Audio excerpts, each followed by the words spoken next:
Maravilhosa, é um privilégio estarmos juntos. O tema de uma relevância incrível. Deus é maravilhoso, porque nada que a gente possa explicar pode falar de esperança, pode conseguir definir a esperança com a profundidade que o tema requer de todos nós. Eu estou aqui em uma pracinha de uma cidadezinha, aqui pertinho. Nessa pracinha existem vários símbolos de que as pessoas têm algum tipo de esperança em alguma coisa. As pessoas estão ansiosas, estão anelantes, as pessoas estão sonhando com uma vida melhor. Na verdade, eu não sei quantos de vocês já tiveram uma arma apontada em sua direção. Alguém apontando e dizendo, passe o celular. Ou sua bolsa, ou então, não sei, sua carteira, ou mesmo o seu carro, sua moto. Será que alguém já invadiu a sua casa? Alguém já agrediu você? Você já sofreu alguma tentativa de golpe pela internet? Tudo isso que acontece com todos, com certa frequência, acontece nas ruas de nossas cidades. Falam de pessoas que acreditam que vão alcançar algo que esperam de uma forma que não é, que tira o amor da jogada. E, na verdade, a gente não vai encontrar esperança em qualquer elemento que tire o amor da conquista, da busca. Se na minha busca por algo, e a esperança é o elemento que me fortalece para que eu alcance esse algo, na realidade, precisa ser com amor. Porque um traficante espera alcançar algo, o assaltante espera alcançar algo, o ladrão espera alcançar alguma coisa, a pessoa que é violenta espera alcançar alguma coisa com a violência. Mas o que é esperança? Olhe, de acordo com um dos homens que talvez tenha sido o homem na história que mais escreveu sobre esperança, Jürgen Moltmann, ele disse que esperança é confiança no futuro planejado por Deus. Eu estou olhando aqui em uma praça as pessoas e elas andam de um lugar para o outro, elas estão buscando alguma coisa nos lugares por onde estão passando, para onde estão indo. Elas estão se movendo em busca de algo. Veja, o amor tem se esfriado dos corações. E por isso que as pessoas têm entrado em desespero, porque a esperança não é um evento possível na alma de qualquer ser humano se o amor não estiver presente. Bem, você deve ter recebido um dos nossos livros. Nós temos uma distribuição massiva aí no Sítio Matias, distribuímos A Maior Esperança. E cada capítulo desse livro, que é dividido em 8 partes, cada capítulo dele é significativo e tem o objetivo de fazer você encontrar a maior esperança. É maravilhoso a gente poder pensar a respeito desse assunto. Porque Jürgen Moltmann, quando tratava do tema, ele dizia que esperança é confiança no futuro planejado por Deus. Deus planejou um futuro para a sua vida. A sua vida não é algo fora do controle de Deus. A sua vida pode até estar fora do seu controle, mas ela não está fora do controle de Deus. É claro que há muitas coisas que eu faço com minha vida que Deus não planejou. Não era da vontade de Deus que acontecesse. Mas eu faço com a minha vida coisas que Deus não gostaria que acontecessem. Veja, a tristeza de uma vida que está longe do projeto de Deus é porque ela não terá o fim planejado por Deus. A palavra de Deus diz assim em Isaías: eu, o Senhor teu Deus, sou quem sei que planos tenho para contigo. Os meus planos para a sua vida são planos de paz.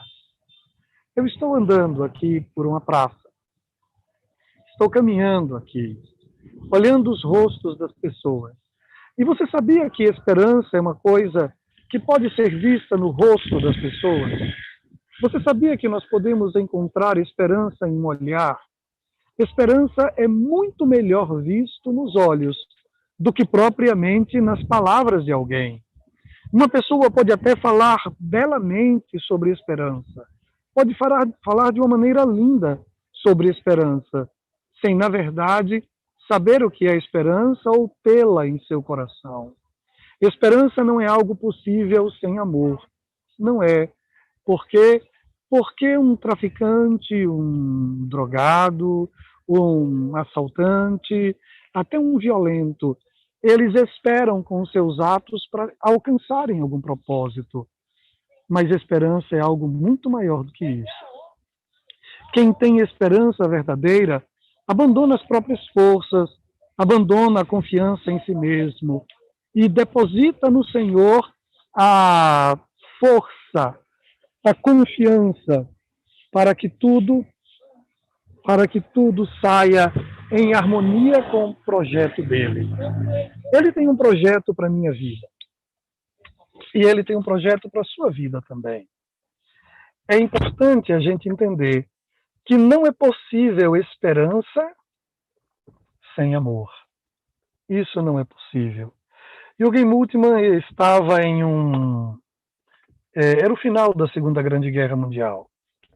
Jürgen Moltmann é o último dos grandes teólogos do século XX que ainda estão vivos em princípios do século XXI. Ele aos 19 anos, ele foi convocado para a Segunda Guerra, 1945. A guerra estava chegando ao final e ele foi convocado. E ele foi. Ele pegou em uma arma, mas nunca utilizou aquela arma. Ele ficou observando como as pessoas se comportavam em um contexto de um campo de concentração. Ele estava fazendo guarda e estava acompanhado de um amigo. E um avião inglês, um bombardeiro britânico, estava sobrevoando a região onde ele estava.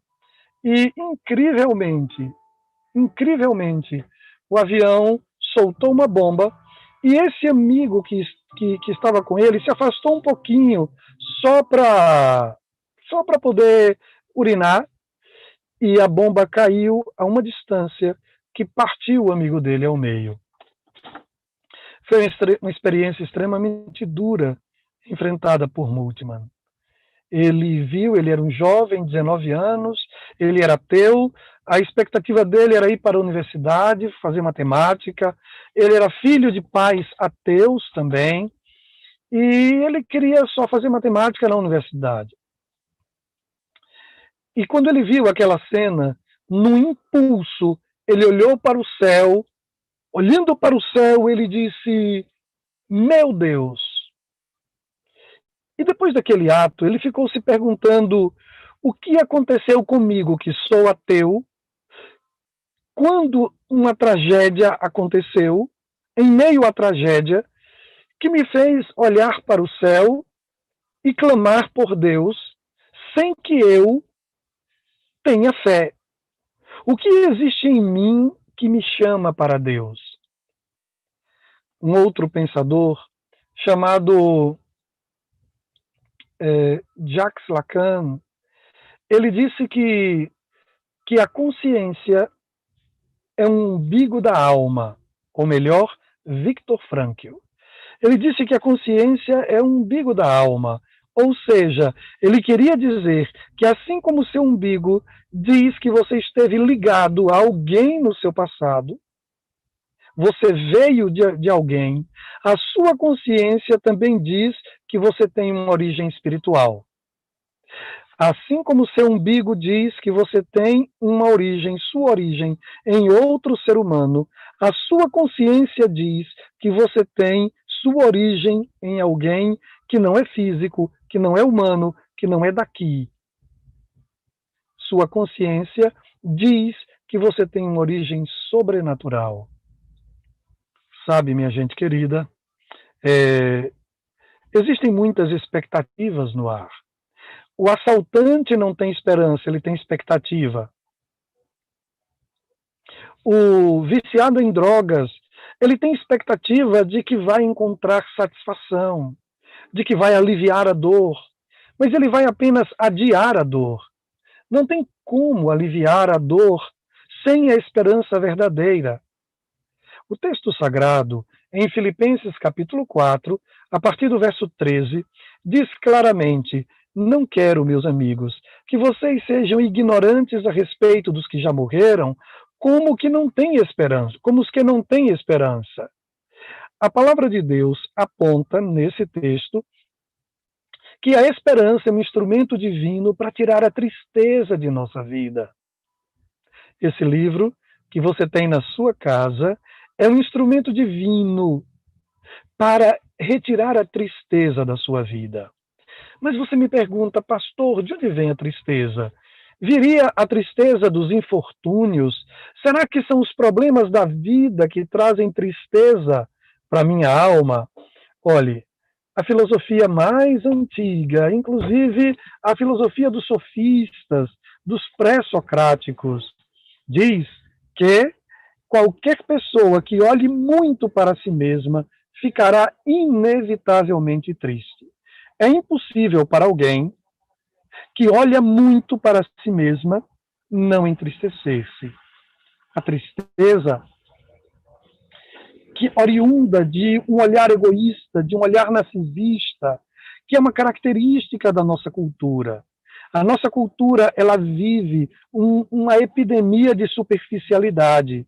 Mas essa epidemia de superficialidade, essa epidemia de narcisismo, de materialismo, elas danificam a alma, matam a alma, mas nós não nos preocupamos. Nós nos preocupamos, sim, com uma epidemia que destrói o corpo, como o corona pode matar alguém fisicamente. É uma certa negligência. Nós deveríamos cuidar das duas coisas e não esquecer de uma tão importante. Eu tenho um antigo professor, já falecido, José Mascarenhas Viana, muito querido, muito amado. E ele, em sala de aula, certa ocasião, ele contou, fez uma alegoria, e ele diz que uma alma vazia é terrível, porque se relacionar com alguém da alma vazia é como dar tiro sem bala, tiro de festim. Faz barulho, mas não acerta o alvo. Faz barulho, mas não acerta o alvo. Quando a gente está casado, quando a gente tem filhos e pais, quando a gente é amigo de gente, ou até nós mesmos, cuja alma é vazia, cujo o coração é vazio, esses relacionamentos se tornam relacionamentos frágeis, e esses relacionamentos, eles não se sustentam. É impossível edificar um relacionamento, especialmente no ambiente da família, com alguém cuja alma é vazia. Sabe o que faz o amor para com os outros esfriar? O excesso de amor a si mesmo. A palavra de Deus orienta que eu devo negar o meu ego, porque o meu ego conspira contra a minha felicidade. E aí você me pergunta, mas o que tem a ver isso com esperança? Esperança, sendo confiança no futuro planejado por Deus, fala de algo que está fora de mim. É o plano de Deus que me faz feliz. É perseguir o plano dele que realiza a minha vida e enche a minha alma de um fenômeno que em grego a gente chama de pleroma e em português a gente chama de plenitude. Plenitude é esse espaço que fica vazio entre nós e a divindade. Por que, pastor? Você me pergunta. Porque uma das verdades mais trágicas de toda a Bíblia é a verdade de que Deus é bom. Você olha para mim outra vez e pergunta, mas como assim? Deus ser bom não é bom? É bom. E seria maravilhoso para a gente se nós não fôssemos maus. Deus ser bom e nós sermos maus é o que nos afasta dele. E aí exige de nós uma absoluta submissão. mesmo no ambiente do cristianismo, muitas pessoas acham que vão merecer o favor de Deus a partir das coisas boas que elas façam. Se nós fazemos coisas boas, e por causa dessas coisas boas, Deus também nos dá coisas boas, então nós estamos nos aproximando de Deus como credores, e Ele tem uma dívida obrigatória, Ele tem por obrigação nos dar coisas boas, porque Ele fica devendo. Por quê? Porque eu fiz coisas boas, então eu devo receber coisas boas. Olhe, qualquer coisa boa que você ou eu recebamos é porque Deus é bom e não porque nós sejamos bons. Esse é o fato. Essa é a realidade. Esperança, a verdadeira esperança, é algo que só é possível fora de mim. Ela não é um fenômeno que aconteça a partir de meus esforços. A verdadeira esperança é uma dádiva divina que é resultado de confiar que Deus tem um plano, para a minha vida, para a minha alma. Nós podemos fazer um passeio pelo futuro. A gente pode, em um mundo cheio de perigos e incertezas, nós podemos encontrar um refúgio. Por trás de todos os números, por trás de todas estas estatísticas de maldade desse mundo, debaixo dos dados de violência, as estatísticas sobre as vítimas, os traumas e as lutas que se enfrenta nesse mundo, por trás de tudo isso, por trás de uma economia que está em agonia, do desemprego, das carências, das lágrimas, por trás dos pratos vazios, pode haver a esperança. Em meio ao barulho do descaso, porque o descaso é barulhento, em meio aos ruídos da negligência, em meio a esse mundo, a esse contexto que, se olharmos com atenção, a gente vai perceber que tudo neste mundo está fabricado para a gente esquecer a brevidade da nossa vida. A nossa vida não é longa, ela passa muito rápido. Nós voamos. Este é o fato. A nossa vida passa muito, muito rápido. Mas parece que tudo nesse mundo é para nos fazer esquecer disso. Se a gente tomar consciência da brevidade de nossa vida, a palavra de Deus diz que a gente vai adquirir coração sábio. E em um coração sábio, qualquer pessoa cheia de sabedoria verá que não pode tratar a si mesma como se fosse Deus. Mas se você observar com atenção, a grande loucura desse mundo é que as pessoas se colocam no lugar de Deus, e elas se sentem pequenos deuses. Elas vivem para satisfazer a própria vontade, porque meu Senhor é aquele a quem eu sirvo. E se eu sirvo a mim mesmo, eu sou o Senhor de mim. Isso é um fato. O detalhe é que eu não tenho condições de ser o meu Deus. Observe um espelho hoje. Daqui a um ano, volte para diante do espelho e você vai ver que muita coisa mudou. Sabe o que acontece? Deus, o verdadeiro, ele não muda. Só o espelho já mostra para você que você não é Deus. Às vezes, o sofrimento e os problemas vêm à nossa vida permitido por Deus para que a gente abra os nossos olhos, para que a gente possa cair em si. Nós saímos de nós facilmente. Precisamos cairmos em nós mesmos, percebermos a realidade de quem nós somos, a profundidade da nossa carência e vamos entender que esperança é confiança no futuro que Deus planejou. E o Senhor Deus diz com clareza: eu, o Senhor teu Deus, é que sei quais são os planos que eu tenho para você. É Deus quem sabe. Talvez você nunca tenha lido a Bíblia. Eu estou falando com você aí agora. Você recebeu esse livro, começou a ler esse livro, se interessou por ele, e talvez você nunca tenha lido a Bíblia. Talvez você nunca tenha conhecido a Bíblia, mas eu quero que você saiba que nela você encontra a resposta. As, as respostas para os questionamentos que eu e você nós fazemos sobre o tema da felicidade, sobre o tema do propósito da existência, de onde eu vim, para onde eu vou, por que eu estou aqui, quem me fez, quem me trouxe a esse mundo e o que ele queria quando criou alguém como eu. O que esse Deus, ou que esse ser superior, ou que essa divindade, ou que essa energia, talvez como alguns pensem, o que ele queria quando criou alguém como eu? Olhe, a palavra de Deus fala de uma esperança maravilhosa. Como assim? Que esperança é essa? A Bíblia é o registro do amor de Deus em relação a todos nós e da insistência de Deus em se aproximar da gente.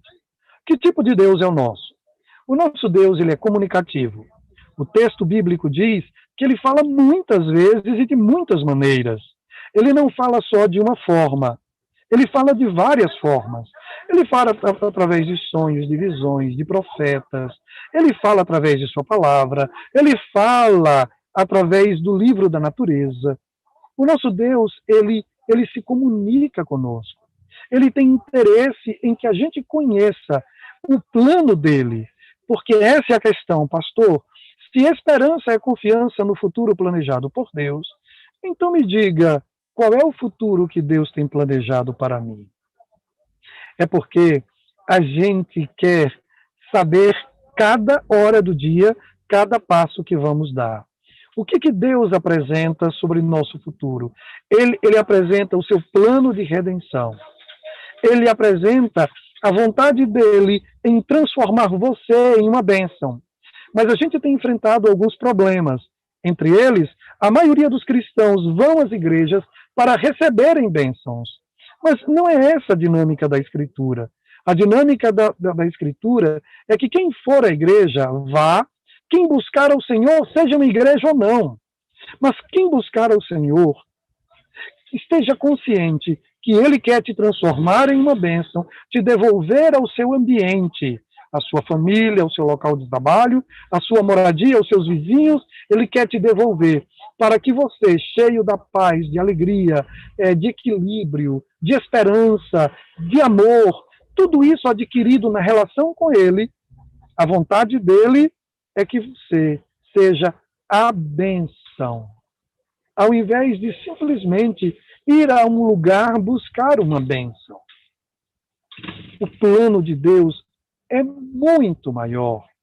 Na sua rotina, quando o dia se apresentar, quando as situações de sua rotina se apresentarem, e você ficar em dúvida se vai para a esquerda ou para a direita, a palavra de Deus deixa claríssimo que quando você se desviar para a direita ou para a esquerda, quando você estiver em dúvida entre direita e esquerda, você vai perceber uma voz por detrás de ti dizendo: este é o caminho, andai por ele. Vamos supor que você se desentenda com o vizinho e você esteja com pensamentos violentos, né, de vingança.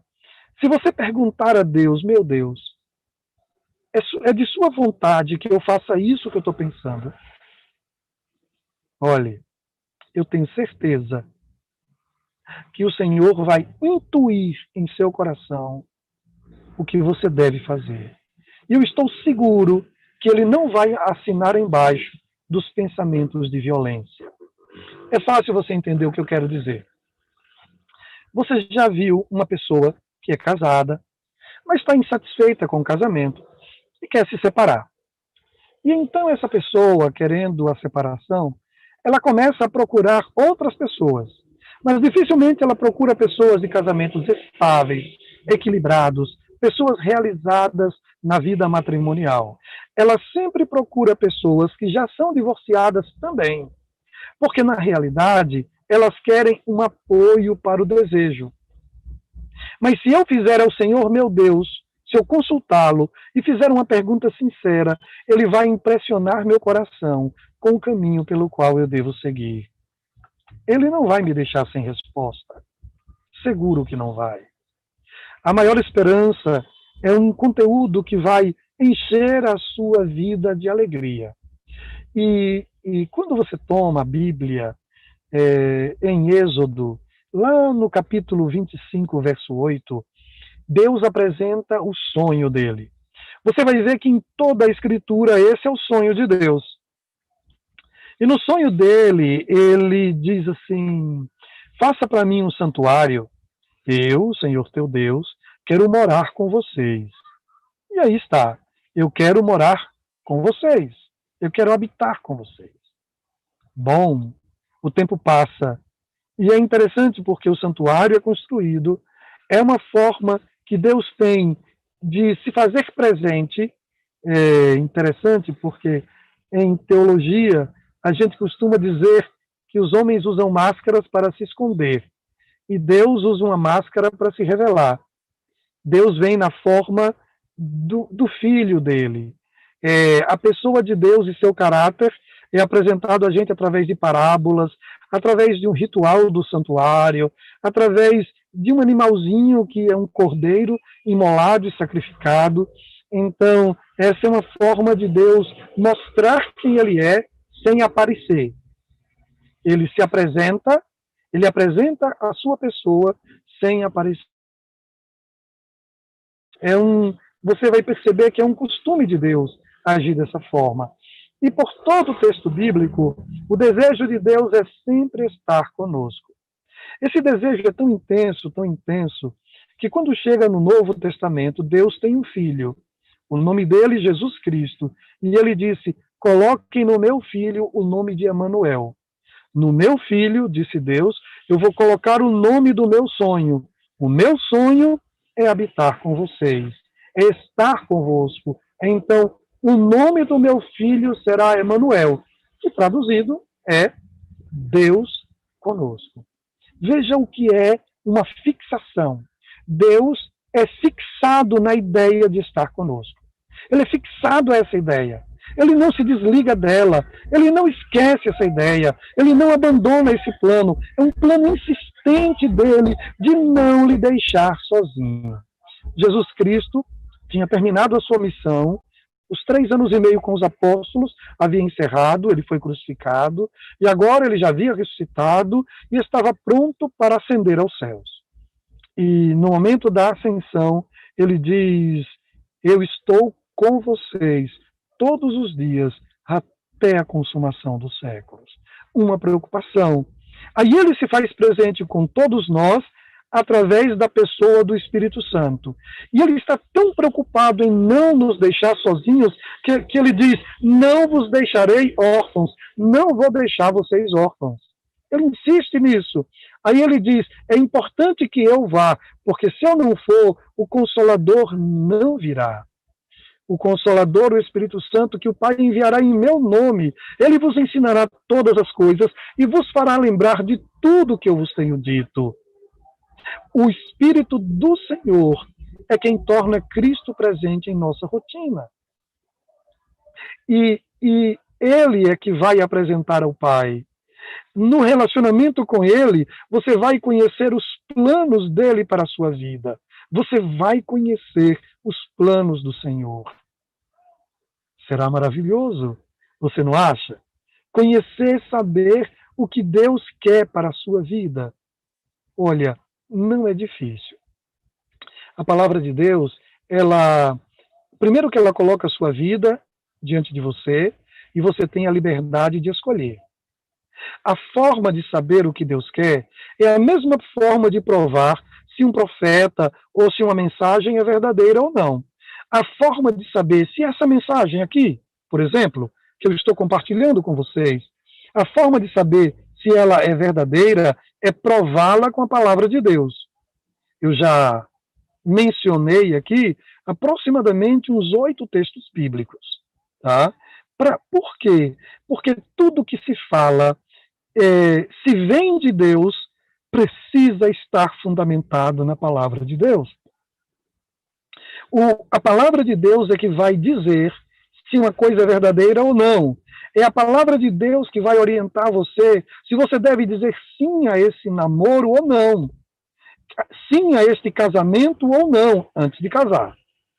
Compreende? A palavra de Deus vai lhe intuir, vai lhe orientar, até sobre uma roupa que você queira usar para ir a uma festa. E vai ser simples. Se essa roupa que você vai usar é para a sua glória, você já vai saber. Eu estou querendo chamar a atenção para mim. Até nisso, o Espírito de Deus vai orientar você. A maneira de você tratar quem lhe tratou mal. Como você se relaciona com seus inimigos. A palavra de Deus vai lhe orientar. Isso são os planos de Deus. Escolher o que Deus planejou. E o que foi que Deus planejou? Ele planejou que você ame a sua família. Ele planejou que você perdoe os seus inimigos. Ele planejou que você seja honesto, puro, leal, companheiro, amigo. O que a gente quer é que Deus seja um cartomante e revele para a gente o que vai acontecer em cada hora do dia. Só que o plano de Deus para a minha vida está revelado. Eu escolher os caminhos de paz. Eu escolher a verdade, eu escolher o bem. Porque quem expulsa a maldade, quem expulsa o mal da minha vida, não é o meu esforço. É o bem que expulsa o mal. Eu incluo o bem na minha vida e o mal é expulso. Confiança no futuro planejado por Deus é esperança. Esperança é isso. E o que está planejado por Deus? Que eu viva a minha vida conforme a sua palavra. E é isso que tem que estar na minha mente. Eu querer que Deus diga para mim o dia da minha morte. Querer que Deus diga para mim se o filho que eu vou ter vai ser do sexo masculino ou feminino. Esse tipo de coisa não é relevante para a sua vida. E se Deus não te revela, é porque não lhe faria bem. Busque apenas os elementos que Deus deseja que você saiba. Nem tudo sobre a minha vida faria bem que eu soubesse antes. Nem tudo.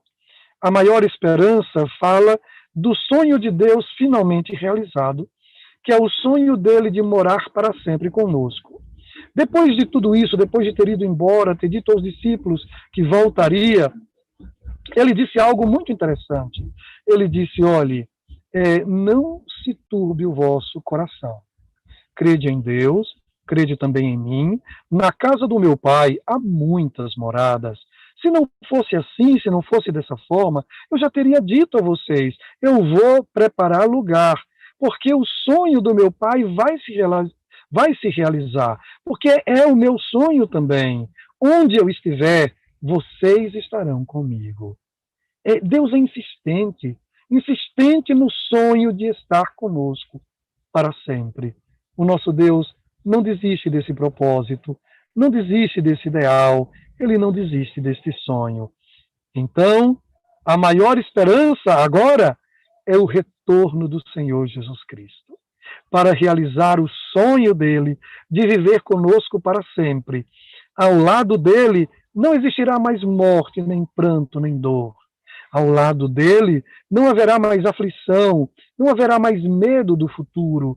O telefone vai tocar, você vai olhar a chamada e não terá medo de ser um cobrador, não terá medo de ser uma má notícia do outro lado da linha. Nunca mais você terá medo. O Senhor estará com você para sempre. Perto dele, desfrutamos de toda a segurança. Mas uma coisa preocupa o Senhor. Uma coisa que aconteceu no primeiro dia depois que o homem pecou. Depois que os nossos primeiros pais pecaram, o que eles fizeram foi algo estranho. E isso feriu a Deus uma coisa. Os nossos primeiros pais se esconderam. Decidiram se esconder. Sabe a criança? A criança que faz alguma coisa errada e então corre para debaixo da cama a fim de se esconder da mãe e do pai. Sabe por que isso é incoerente? Porque isso é fugir de quem te ama. Isso é fugir das únicas pessoas que podem consertar o seu erro. Mas a criança, desde pequenininha, ela foge de quem ela ama depois de ter feito algo errado. É algo que parece que está no nosso inconsciente. E é uma segunda loucura, depois de ter feito algo errado, é se afastar de quem pode nos ajudar a resolver. Olha, A Maior Esperança é um livro que vai encher a sua vida de sentido. Diante de tudo que a gente conversou com você, diante desse primeiro momento de conversa, o que você acha? Você entende que algo extraordinário está para acontecer? Você entende isso? Olhando o cenário de maldade do mundo, vendo a verdade bíblica, percebendo que em todas as culturas, em todos os lugares, todas as culturas esperam o final da história, esperam um Salvador. Eles não sabem exatamente o nome nem o que esperam, mas nós conhecemos através da Bíblia Sagrada que nós esperamos Jesus Cristo, que um dia veio e prometeu que voltará. Bem, o que você acha? Você compreende que algo extraordinário está para acontecer, como, por exemplo, a segunda vinda de Jesus? Você crê que a Bíblia pode revelar os acontecimentos futuros? Dá para você uma ideia do estado em que a humanidade se encontraria quando o final estivesse próximo? Um outro detalhe: você tem vontade de estudar a Bíblia para saber um pouco mais sobre o seu futuro, sobre a sua vida? Bom, nós deixamos um livro com você, deixamos um contato e você pode nos procurar. Se você deseja estudar um pouco mais a palavra do Senhor, então entre em contato conosco, que nós enviaremos um representante nosso, da Novo Tempo, que vai visitar você. Estaremos juntos a você. Você é precioso para a gente. E um dia você mesmo terá o privilégio de repassar essa esperança para outras pessoas. Bom, estou muito feliz pelo privilégio desse encontro e, com isso, nós encerramos o primeiro capítulo desta série. Você quer conhecer os outros capítulos?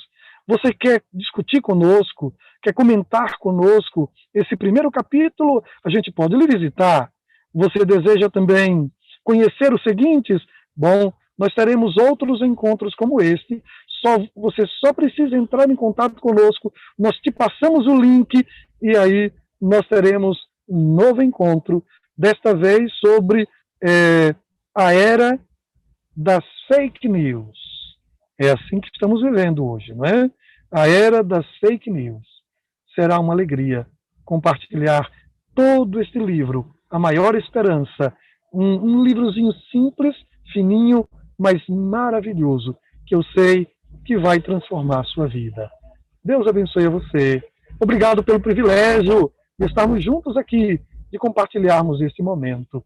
Um grande abraço e aguardamos o seu contato. Aguardamos, a gente segue e a gente pode ir até você. E se você deseja apenas uma oração, por esse número, entre em contato conosco e nós podemos orar por você e orar com você, inclusive. Deus te abençoe, me encha de sua graça e um bom fim de semana. Aproveita!